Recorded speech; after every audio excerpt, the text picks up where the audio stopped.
আসসালামু আলাইকুম। আমি মোহাম্মদ রিঙ্কু খান, ঝিনাইদহ আছি সদরের দায়িত্বে বায়োক্রপ সায়েন্স লিমিটেড কোম্পানির প্রতিনিধি হিসেবে।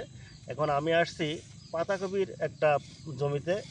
আসলে কতটা পরিশ্রম করলে যে একটা ফসল আমাদের ঘরে ওঠে, তারপরে আমরা সেটা খাবারের জন্য প্রস্তুত করতে পারলে, তাই শুরু থেকে না দেখলে বোঝা যাবে না। দেখেন, এই একটা গাছ, এই গাছের অবস্থায় যে পাতা শুকায় যাচ্ছে এবং এই পাতাটা ডোঙা হয়ে যাচ্ছে, দেখেছেন এগুলা পাতা শুকায় যাচ্ছে এবং ডোঙা হয়ে যাচ্ছে।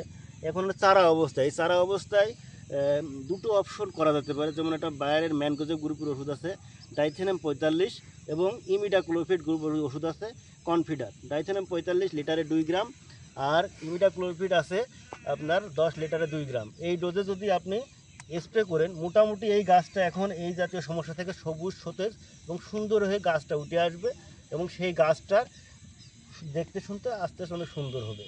এবং মোটামুটি এর ফলনের জন্য এখন থেকেই চেষ্টা চালাচ্ছে। এখন নামটা কি ভাইয়ের? আমার নাম মোহাম্মদ শিপন মুন্সি। মোহাম্মদ শিপন মুন্সি। সে লাগায় আছে। কতটুকু জমি করেছেন? 1 বিঘা। আমি আশা করব যে আপনি 1 বিঘা জমিতে, মানে এখানকার 1 বিঘা হলো 46 শতকে বিঘা, এখানে ডাইথেনাম 45, পরবর্তীবার আপনার এন্টাকাল স্প্রে করেন, আপনার গাছটা খুব সুন্দর সতেজ এবং পরিপূর্ণটা হয়ে উঠবে। ধন্যবাদ। আসসালামু আলাইকুম।